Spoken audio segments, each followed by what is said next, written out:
تعالى أيضا: لقد كان لكم في رسول الله أسوة حسنة لمن كان يرجو الله واليوم الآخر وذكر الله كثيرا.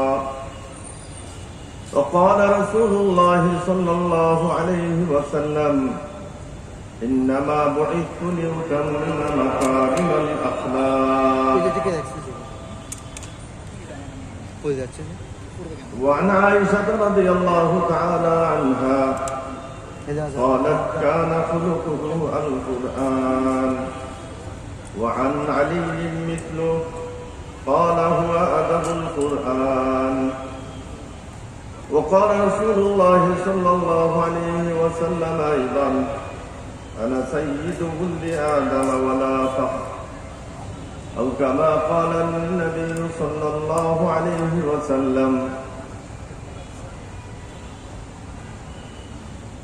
আজকের এই মহা সম্মেলনের সম্মানিত সভাপতি, মঞ্চে উপবিষ্ট হযরতে উলামায়ে কেরাম, মাশায়েখে ইযাম এবং মাঠে উপস্থিত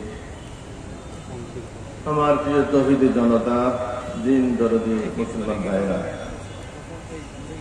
আল্লাহ রাসূলের জীবনী আলোচনা, শানে রিসালাত, রাসূলের শান।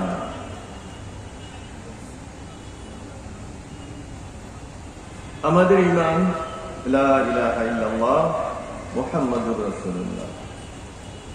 ইলাহ মা'বুদ, উপাস্য, যার ইবাদত করতে হবে তিনি একজন আল্লাহ। আল্লাহ ছাড়া কোনো মাহবুব নাই, কারো ইবাদত নেই। বন্দেগী, দাসত্ব, উপাসনা, আরাধনা যাই বলি একমাত্র আল্লাহ। এখানে কেউ শরীক নেই, কোনো ফেরেশতাও না আর কোনো মখলুকও না। সেই বন্দেগী ইবাদতের একমাত্র মালিক আল্লাহ। এটা আমাদের ঈমানের এক অংশ। আল্লাহকে আমরা জানবো কিভাবে এবং ইবাদত করব কিভাবে, আল্লাহ আমাদের কাছে কি চান, তা আদায় কিভাবে করব, সেটা আল্লাহ জানেন। এই দাসত্ব কেমনে করতে হবে, ইবাদত কিভাবে করতে হবে, সেটা তো আল্লাহ ভালো জানেন যে আল্লাহ আমার কাছে কি চান। তো সেই চাওয়াটা, আল্লাহর সেই দাবিটা আল্লাহ জানান নবী রাসূলদের মাধ্যমে। কার মাধ্যমে? নবী রাসূলদের মাধ্যমে, আসমানি কিতাবের মাধ্যমে। তাদেরকে জানান যে আল্লাহর বান্দা আল্লাহকে কিভাবে ডাকবে, এবং তাদেরকে নির্দেশ করেন যে তুমি আগে আমার দাসত্ব করো, আমার হুকুম পালন করো। তোমাকে দেখে আমার বান্দা শিখবে, তুমি আমার দূত, আমার রাসূল, আমার প্রেরিত, তোমাকে দেখে তারা শিখবে। নবীগণ আদর্শ অনুন্নতির জন্য নবীগণ আগে আল্লাহর ইবাদত বন্দেগী করে সর্ব উচ্চ আসনে তারা উপবিষ্ট হয়ে বন্দেগী, ইবাদত, আল্লাহর গোলামী, দাসত্ব, আল্লাহর আনুগত্য করে সর্ব উৎকৃষ্ট আদর্শ তৈরি করে মানুষের সামনে রাখেন যে এইভাবে আল্লাহকে তুমি ডাকো। সর্বশেষ নবী আমাদের প্রিয় নবী হযরত মুহাম্মদ সাল্লাল্লাহু আলাইহি ওয়াসাল্লাম, শেষ নবী, আর কোন নবী আসবেন না। আমাদের ঈমানের অংশ হয়েছে এজন্য মুহাম্মাদুর রাসূলুল্লাহ, মুহাম্মদ সাল্লাল্লাহু আলাইহি ওয়াসাল্লাম আল্লাহর রাসূল। আমরা সকল আম্বিয়াকে বিশ্বাস করি, সমস্ত নবীদেরকে বিশ্বাস করি। সর্বশেষ নবী মুহাম্মদ সাল্লাল্লাহু আলাইহি ওয়াসাল্লামের উম্মত এবং তার শরীয়তকে গ্রহণ করি। তার দিন এটাই ইবাদত, আল্লাহর ইবাদত করব। আল্লাহ রাসূল যেভাবে আল্লাহকে দেখেছেন, আল্লাহর বান্দাগি করেছেন, জীবনের সকল ক্ষেত্রে দেখে গেছেন আমাদের জন্য তার দৃষ্টান্ত, উদাহরণ, নমুনা। সেটাকে অনুসরণ করে আমরা আল্লাহকে ডাকবো। সেই অনুসরণ, সেই আদর্শ আল্লাহ রাসূল, এটাই রিসালাত, মুহাম্মাদুর রাসূলুল্লাহ। শানে রিসালাত মানে এটাই যে তিনি আল্লাহর দূত, তিনি আল্লাহর সর্বপ্রথম ঈমান, বিশ্বাস স্থাপনকারী। আনা আউয়ালুল মুসলিমিন, যিনি বলেন ও আনা আউয়ালুল মুসলিম, সর্বপ্রথম আল্লাহর মদত আমি, আমি তার আনুগত্য স্বীকার করেছি, আমি আনুগত্য পালন করেছি, আমি আনুগত্যর নমুনা উদাহরণ তৈরি করেছি। তিনি সর্বপ্রথম করে আমাদেরকে বলে তো তার অনুসরণ করেই তো আমরা আল্লাহকে পাবো। তিনি সেই মহান ব্যক্তিত্ব, সেই মহান মর্যাদার অধিকারী, আল্লাহর প্রতিনিধি রাসূল হওয়ার। মোহতারাম হাজিরিন, এই রিসালাতকে বোঝার জন্য, রিসালাতের প্রতি আমাদের সম্মান শ্রদ্ধা বোঝার জন্য আলোচনার প্রয়োজন হয়। আল্লাহকে জানার জন্য যেরকম আলোচনা, রাসূলকে জানার জন্য আলোচনা। আল্লাহর পরিচয় লাভ করার জন্য কোরআন, রাসূলের পরিচয় লাভ করার জন্য কোরআন। কোরআনের ব্যাখ্যা হাদিস, হাদিসের কোরআন ও হাদিসের ব্যাখ্যা উলামা, ফুকাহা, আইম্মা, দার্শনিক, জ্ঞানী, কবিদেরকে লেখালেখি আমাদের সামনে রয়েছে, তার ব্যাখ্যা বিশ্লেষণ। সবাই সরাসরি কোরআন বোঝার ক্ষমতা রাখে না, তাদের মাধ্যমে হাদিস বুঝে আমাদের কোরআন বুঝতে হয়। আমাদের জন্য অনেক আলোচনা, শানের রিসালাতের আলোচনার বহুদিক। আল্লাহ রাসূলের জীবনে আলোচনা করার দিক শেষ নেই, আলোচনা করেও শেষ করা যাবে না, কেউ শেষ করতে পারে না। বড় বড় যারা কবি ছিলেন, দার্শনিক এবং কবি, যাদের ভাষা জ্ঞানের কোন শেষ নাই। আমাদের নজরুল ভাষা জ্ঞানের সে কি তার শেষ আছে, এত তার কি আল্লাহ ভাষা জ্ঞান দান করেছিলেন যে তার সেই ভাষা জ্ঞানকে চর্চা করা হয় ইউনিভার্সিটিতে, ডক্টরেট ডিগ্রি লাভ করা হয় শত শত হাজার হাজার, কিন্তু তার এই যে যোগ্যতা ছিল এটাকে বর্ণনা করে শেষ করতে পারে। সেই সকল কবি, বিশ্ব কবিরা আল্লাহ রাসূলের গুণ গান গেয়েছে গিয়ে বলেন যে তোমার গুণ গেয়ে আমরা শেষ করতে পারবো না, আমাদেরকে সেই ভাষা নাই। যেমন আল্লাহর গুণ, আল্লাহর অনুগ্রহ, আল্লাহর দান বর্ণনা করে শেষ করা যাবে না, সেটা তো অসীম অসীম অসীম। আল্লাহ রাসূলকে আল্লাহ এত মর্যাদা গুণ দান করেছিলেন, সেটাও আমাদের মধ্যে দুর্বল মানুষ বলে শেষ করতে পারবো না। তবে আমাদের প্রয়োজন তাকে জানা, সেই হিসাবে আমাদের আলোচনা করতে হবে, যতটুকু আমরা পারি জানতে হবে এবং মানতে হবে, যতটুকু আল্লাহ আমাদেরকে, আমরা চেষ্টা করবো আল্লাহ যেন আমাদেরকে তৌফিক দান করেন। মোহতারাম হাজিরিন, আল্লাহ রাসূলের শান ও মর্যাদা নিয়ে আলোচনা করতে যাই। কোরআন ও হাদিসের আলোকে আমরা অনেক কিছুই জানি, সেগুলো বলবো, এটা আমাদের কথা, ভক্তদের কথা। ভক্তদের কথা একদিকে মূল্য বেশি, যে কাছে থাকে সে বেশি জানে, তার কথাই মূল। কিন্তু সাথে সাথে যারা ভক্ত না, বিশ্বাসী না, তারা যদি সাক্ষী দেয় তাহলে তার মর্যাদা বেড়ে যায়, তার সম্মান আর মর্যাদা একটু বেশি হয়। আরবিতে এটাকে বলা হয় ওয়াল ফাদলু লিমা শাহিদাত বিহিল আদাব। শত্রু যেটাকে স্বীকার করে গুণ বলে, সেটা মর্যাদা বেশি রাখে, সেই স্বীকারকের মর্যাদা বেশি। আল্লাহ রাসূলের এই মহান মর্যাদার কথা, তার গুণের কথা মুসলমান জ্ঞানী গুণী উলামা, ফুকাহা, দার্শনিক তো বলেই গেছেন, অমুসলিমরা যা বলেছেন তারও শেষ নাই। আমরা দু একটি কথা শুনতে আমাদের ভালো লাগবে, আশা করি। আমিও যখন আলোচনার জন্য প্রস্তুতি নিচ্ছিলাম, এই বিষয়গুলি সামনে আসলো, আমিও আপ্লুত হয়েছি। আমি তাদের কথা দিয়ে শুরু করি, শত্রু সাক্ষী দিয়ে শুরু করি, তারপরে আমি আমাদের মূল আলোচনায় আসবো। এনি বেসান্ত ইংরেজ দার্শনিক, তিনি বলেন অন্যান্য ধর্মের উপর ইসলামের শ্রেষ্ঠত্ব ও পৃথক হওয়ার কারণ হলো ইসলামের মহান নেতা মুহাম্মদ সাল্লাল্লাহু আলাইহি ওয়াসাল্লামের জীবনে কোনো অস্পষ্টতা ও রহস্য নেই। আমি ব্যাখ্যা করলে সময় হবে না, আমি শুধু সংক্ষিপ্ত তাদের বক্তব্য বলে যাবো, ধ্যান করলে বুঝে আসবে। তিনি বলেন আল্লাহ রাসূলের জীবনে কোনো স্পষ্টতা নেই, যা অন্য ধর্মীয় নেতাদের জীবনে পাওয়া যায়। অন্যদের জীবনে অনেক অস্পষ্টতা আছে, অজানা আছে, নির্দিষ্ট কোনো সময় হঠাৎ করে সামনে আসে। শৈশব থেকে, জন্ম থেকে মৃত্যু পর্যন্ত তার জীবনে সবকিছু অনেকেই জানে না, কিন্তু আল্লাহ রাসূলের শৈশব থেকে, জন্ম থেকে নিয়ে মৃত্যু পর্যন্ত সব পরিষ্কার, সব সামনে, সব লিখিত, সব গুপ্তের সকলের সামনে উপস্থিত ছিল। কোথাও তোমার একটা দিন গোপনে যায় না, সব সামনে ছিল। তাহলে তার সম্পর্কে যে জানা, এটা খুবই স্পষ্ট হবে, এখানে কোনো অস্পষ্টতা থাকারই কথা। এটা একটা বড় বিষয় আমাদের আল্লাহ রাসূলের জীবনে সবাই পরিষ্কার। তো ধরুন আরেকজন বলেন উইলিয়াম মন্টগোমারি ওয়াল্ড, ব্রিটিশ দার্শনিক, সে বলেন মুহাম্মদ সাল্লাল্লাহু আলাইহি ওয়াসাল্লাম কথা ছিলেন এমন ধারণা সম্পূর্ণ ভুল, অমুসলিম।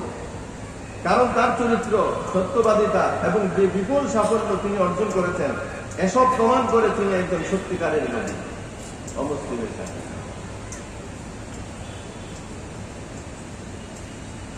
ভিক্টর ডুরাই তিনি বলেন, ফরাসি শিক্ষাবিদ, মুহাম্মদ সাল্লাল্লাহু আলাইহি ওয়াসাল্লাম ছিলেন একজন মহান নেতা। তার নেতৃত্ব গুণে মুসলমানরা জ্ঞান, বিজ্ঞান, শিল্পকলা এবং সভ্যতার ক্ষেত্রে অনেক উন্নতি লাভ করেছেন। তিনি কোনো ভণ্ড ছিলেন না, বরং একজন সত্যিকারের নবী ছিলেন। ওনার জীবনী পড়াশোনা করে তারা স্বীকার দিতে বাধ্য, স্পষ্ট আমাদের রসুলের জীবনী। সেই স্পষ্ট জীবনী থেকে আমরা কি পাই?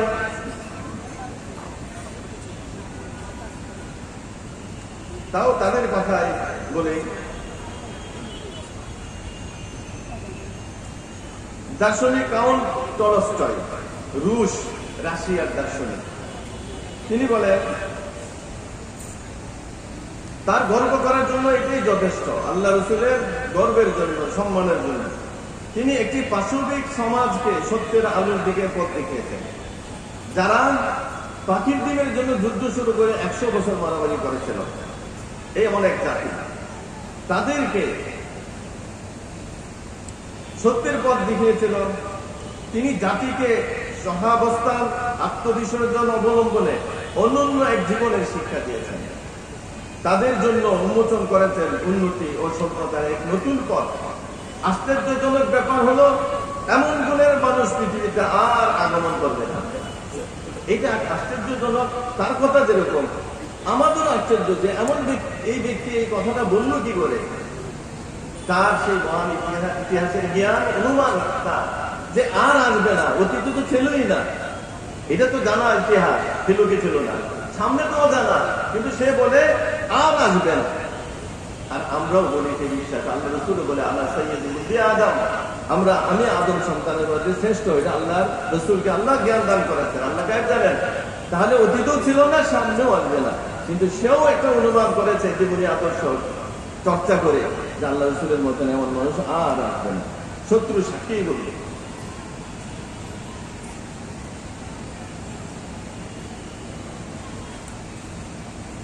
সেই আদর্শ আমাদের কোন স্তরে ছিল, এটা একটা মোটামুটি বক্তব্য। তারপরে আমি যদি সময় পাই তার ব্যাখ্যায় যাবে।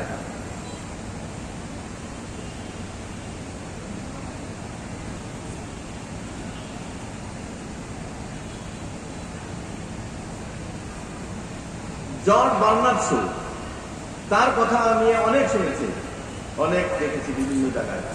এইবার বিশেষ করে তার একটি বক্তব্য আমি নিয়ে এসেছি। জর্জ বার্নার্ড শো আইরিশ দার্শনিক, তিনি বলেন মুহাম্মদ সাল্লাল্লাহু আলাইহি ওয়াসাল্লাম ছিলেন মানব জাতির সমস্যা সমাধানের পথ প্রদর্শক। আরো বলেন, পৃথিবীকে আচ্ছন্ন করে রাখা বর্তমান সব সমস্যা দূরীকরণের একটাই পথ, তা হলো মুহাম্মদ সাল্লাল্লাহু আলাইহি ওয়াসাল্লামকে গায়েব বা নেতা হিসেবে মেনে নেওয়া। সুবহানাল্লাহ বলেন, আলহামদুলিল্লাহ বলেন। সে একজন মুসলিম বলে যে এই যে পৃথিবীতে মারামারি হানাহানির যে ইতিহাস, জুলুম, অত্যাচার, নির্যাতন, নিপীড়নের যে ইতিহাস, কলহ বিবাদের সমাজে ঘরে ঘরে যে ইতিহাস, এ থেকে মুক্তির জন্য একটাই পথ, সেটা হলো মুহাম্মদ সাল্লাল্লাহু আলাইহি ওয়াসাল্লামকে গাইড হিসেবে মানা, নেতা হিসেবে মানা, অর্থাৎ আল্লাহ রাসূলের আদর্শ কুরআন সুন্নাহকে গ্রহণ করা। বক্তব্য জর্জ বার্নার্ড শো, আইরিশ একজন বড় দার্শনিক। তদ্রুপ আরেকজনের বক্তব্য বলে আমি আমার কথা শেষ করব। আমরা একটি কিতাবের নাম জানি, দি 100 মহাপুরুষের, মহামানবের আলোচনা ইতিহাস। এখানে মাইকেল এইচ হার্ট, লেখক বা গ্রুপের নেতা, তিনি আল্লাহ রসুল সম্পর্কে বলেন যে তাকে সর্বপ্রথম কাতারে আনার কারণ হলো যে ধর্মীয় এবং জাগতিক উভয় দিক থেকে পরিপূর্ণ সফলতা আর কেউ পায় না। জাগতিক দিকে অনেক সম্পদ, রাজত্বের মালিক আছে, কিন্তু আত্মশুদ্ধির দিক দিয়ে সম্পূর্ণ কলঙ্কিত। অনেক ধর্মের দিক দিয়ে অনেক অনেক উপরে অনেকে গিয়েছেন, কিন্তু সমাজ সংস্কারের ক্ষেত্রে কোনো ভূমিকাই নেই। কিন্তু মুহাম্মদ সকল ক্ষেত্রে, উভয় ক্ষেত্রে সমানভাবে পূর্ণ সফল। অতএব সে প্রথম স্থানের অধিকারী, তাই সে তার বইয়ের প্রথম স্থানে আল্লাহ রসুলকে স্থান দিয়েছে। শত্রুর সাক্ষী। এরা কি দেখে আল্লাহ রসুলকে সাক্ষী দিল? জীবনী দেখে। এই জীবনী আলোচনা করা আমাদের জন্য কর্তব্য, জানার জন্য। তারা যা দেখে এরকম সাক্ষী দিয়েছে, আমাদের দেখে আমাদের সেই রসুলকে অন্তরে লাল করা, ভালোবাসায় সিদ্ধ করা, আদর্শ গ্রহণ করা, আল্লাহর আনুগত্য করা, এটা তো আমাদের ইমানের দাবি। কিন্তু আমরা এই ক্ষেত্রে অনেক পিছিয়ে, এটাই দুঃখজনক বিষয়। আল্লাহ রসুলের আদর্শ বোঝার জন্য আমি বলবো যে আল্লাহ রসুলের যে চরিত্র, কোন দিক থেকে আমরা কোন দিকে যাবো শুরু করবো। আল্লাহ রসুলের আদর্শ ছোট থেকে বড় সকল ক্ষেত্রেই তার আদর্শই চূড়ান্ত আদর্শ। আমরা অনেকটা ছোটটাই জানি, বড়টা কিন্তু খেয়াল করি না। বিশেষ করে আমাদের শিক্ষা দুর্বলতার কারণে, আমাদের এই শিক্ষার দিক থেকে আমরা দুর্বল, মধ্যম স্তরে থাকার কারণে আমাদের চিন্তা চেতনাটা ছোট হয়ে গেছে। আমরা ছোটটাই সামনেকে আমি বড় করে দেখি।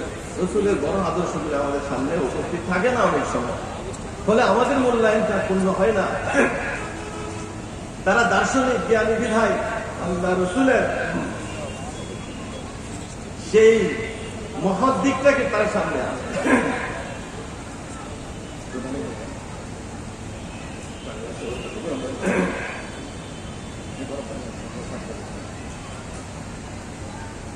আমি একটা ছোট্ট উদাহরণ দিয়ে কথা শুরু করি। একটা মানুষের গুণ কিভাবে মূল্যায়ন করতে, ধরেন একটা মহিলা, বাচ্চা থেকে শুরু করি উদাহরণ হিসাবে, একটা ছোট মেয়ে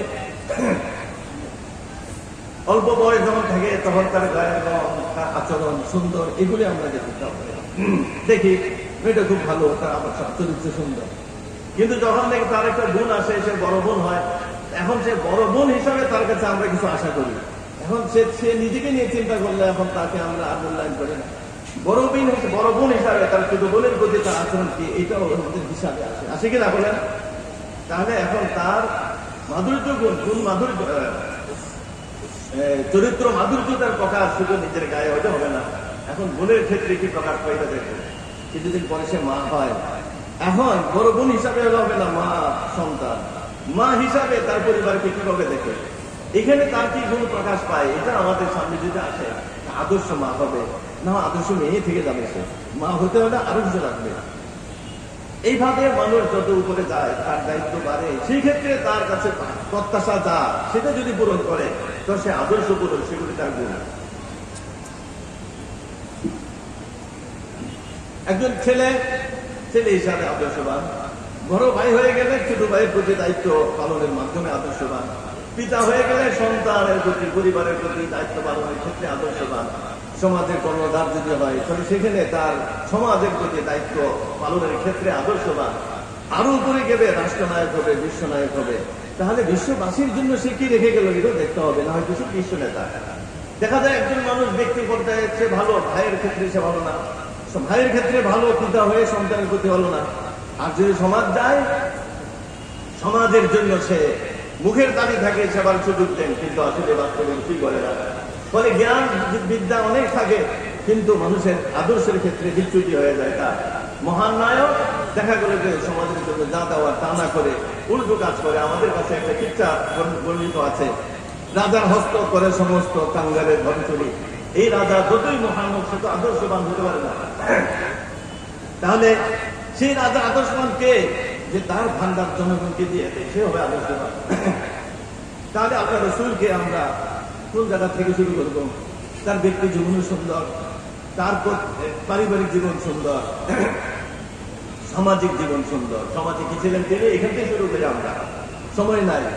আমি বিশ্বস্ত সাদেক। আর কি ছিলেন তিনি? অভাবীর ঘরে খবর নিতেন, দুঃখী মানুষের পাশে থাকতেন, দুর্দশায় সাহায্য করতেন, বিপদ আসলে এগিয়ে আসতেন। এইবার আপনার আল্লাহ রসুল গুণগুলো সেই নবুয়তের আগে এমন ছিল। হযরত খাদিজার যত সম্পদ আল্লাহ রসুলের জন্য সব অর্পণ করলেন ওনার হাতে, তিনি সব সমাজকে দিয়ে। এইভাবে যখন তিনি মহান এক রাজত্বের অধিকারী হয়ে গেলেন, তখন কি দিয়ে গেলেন? এরাই বলল যে এই বিশ্ব সমাজের এই বিশৃঙ্খলা দূর করার জন্য যদি কোনো আদর্শ থাকে তো আল্লাহ রসুলের আদর্শ, সেটাই তো আল্লাহ রসুলের আদর্শ। আল্লাহ রসুলের আদর্শের সেই বিশ্ব মঞ্চে ওনার আদর্শের প্রতিফলন আমরা যদি দেখি।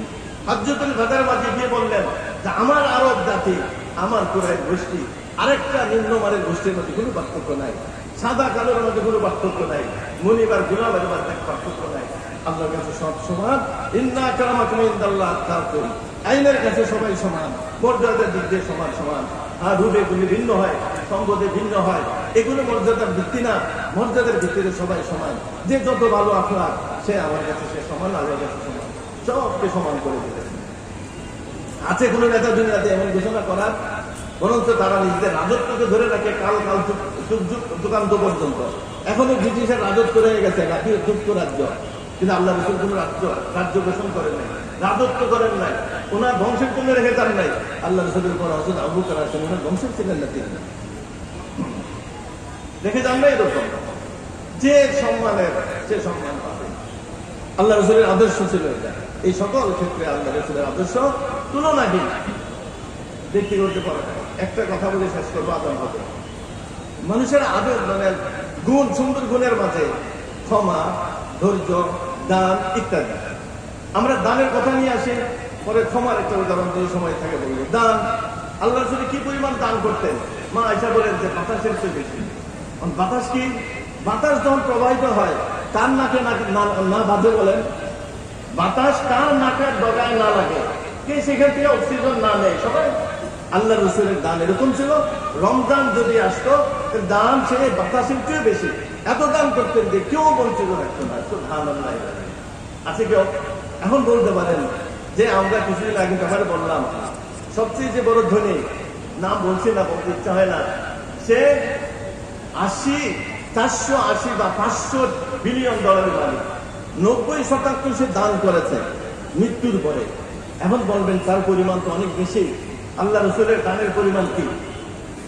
আমি বলবো হযরত আব্দুর রহমান ইবনে আউফের দান যদি তুলনা করা হয়, এদের যে 482, আল্লাহ রসুল হযরত আব্দুর রহমান ইবনে আউফ এর চেয়ে বেশি দান করে গেছেন, 500 বিলিয়নের দান বেশি। উনি যখন মারা যান তখন ওনার যে সম্পদ দান করার পরে ছিল সেটাও 500 বিলিয়ন। দান করেছেন তো অনেক বেশি। সেই ঘটনা আল্লাহ রসুলের দান তার চেয়েও কি বেশি ছিল। এখন প্রশ্ন, তারপরে আমি বলবো তারা দান করছে কখন, আর আল্লাহ রসুলের দান কখন ছিল? তারা দান করেছে বা করার জন্য ওসিয়ত করেছে, আমি মারা যাওয়ার পরে থাকতে না, থাকতে সে বুক করেছে, শোষণ করেছে, যেভাবে বৈধ হলে বৈধই ধরলাম। কিন্তু দান করবে কখন? মারা যাওয়ার পরে। আর আল্লাহ রসুল দান করেছেন কখন? শৈশব থেকে। বা দুধ যখন খান একটা পান করতে নাটা রেখে দিতে, যখন সমাজের জন্য একটু বড় হয়ে গেছেন, সমাজের নেতৃত্ব দেওয়ার মতো যোগ্য, সমাজের জন্য সব দান করেছেন, যৌবনে দান করেছেন, চাহিদার সময় দান করেছেন, মৃত্যুর আগে দান করেছেন। ওনার দান থেকে সাহাবায়ে কেরাম দান শিখেছেন। মা আয়েশার দানের কথা বলি একটা। হযরত আয়েশা রাদিয়াল্লাহু তাআলা আনহাকে বাইতুল মাল থেকে আব্দুল্লাহ ইবনে জুবায়ের, তখন তিনি খলিফা, দান করতেন আর শেষ হয়ে যেত। আবার একবার করলেন, শেষ। দান না, বাইতুল মাল থেকে ওনার ভাতা যা দেওয়ার দিতেন, শেষ হয়ে গেছে, আবার দিলেন, আবার শেষ করে ফেললেন দান করে, আবার দিলেন। 3 বারের পরে উনি বলেন যে আর কত দিব, ওনার হাত বাঁধা দরকার। মা আয়েশা শুনলেন যে আব্দুল্লাহ আমার হাত বাঁধবে, আব্দুল্লাহর সাথে আর আমার কোনো কথা নেই। ভাগ্য না ছিল হযরত আসমার ছেলে, হযরত আয়েশার বোন, উনি খলিফা, আব্দুল্লাহর সাথে আর কথা হবে না আমার। হযরত আয়েশা কথা বন্ধ করলেন। আব্দুল্লাহ পেরেশান, এখন কেমনে আসবে? নাম শুনলে দরজা বন্ধ, আসতে দেয় না। একটা আল্লাহ হযরত আয়েশার আত্মীয় প্রিয় এমন ব্যক্তিকে নিয়ে আসে যে তুমি ঢুকবাই বলে যে মা আমরা ঢুকার অনুমতি আছে? আছে। আমরা বলবো, আমরার মাঝে আমি থাকবো, আর না হয় ঢুকতে পারবো না। চালাকি করছে। আয়েশা বলে যে আমি অমুক, আমরা কি আসতে পারি? বলছে হ্যাঁ আসো। ওই আমরার সাথে আমরা মানে আমরা কয়েকজন। আব্দুল্লাহ ঢুকছে, ঢুকে গিয়ে আশা করে ধরে কান্না শুরু করলো যে আমার ক্ষমা করেন, আমার ভুল হয়ে গেছে। তাহলে দান মা আয়েশার কাছ থেকে শিখলেন, হযরত রাসূলুল্লাহ সাল্লাল্লাহু আলাইহি ওয়াসাল্লামের কাছ থেকে একজন সাহাবী। আল্লাহ রাসূলের দানের প্রভাব তার জীবনে যেমন হয়।